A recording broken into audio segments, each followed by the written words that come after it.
Correct. అది అందమంటే గుణం. అమ్మాయి నయుండి చెప్తున్నా, I don't want people to call me beautiful. దాని బదులు నీది కష్టపడే తత్వం, నీలో కరుణ ఉంది, నీకు ధైర్యం ఎక్కువ, నువ్వు తెలివైన దానివంటే నాకు సంతోషం. Address us by our qualities.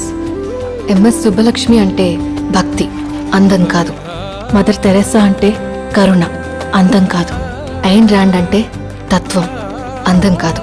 Saraswati అంటే విద్య, దుర్గా అంటే ధైర్యం, గౌరీ అంటే తపస్సు, లక్ష్మి అంటే శుభం. ఇలా ఏ దేవతనైనా ఆమె క్వాలిటీస్ కోసమే పూజిస్తారు, ఆమె అందం కోసం కాదు. నీ గుణాలే నీ సంతకమవుతాయి, నీ అందం కాదు. అందుకే ప్రపంచము మగాళ్ళలో కాదు, ఆడదే ఆడదాన్ని అందాన్ని దాటి చూసుకోగలగాలి. అలా అందాన్ని దాటి చూస్తే ఆడదానిలో ఒక సముద్రమే కనపడుతుంది. గుణాలతో నిండిన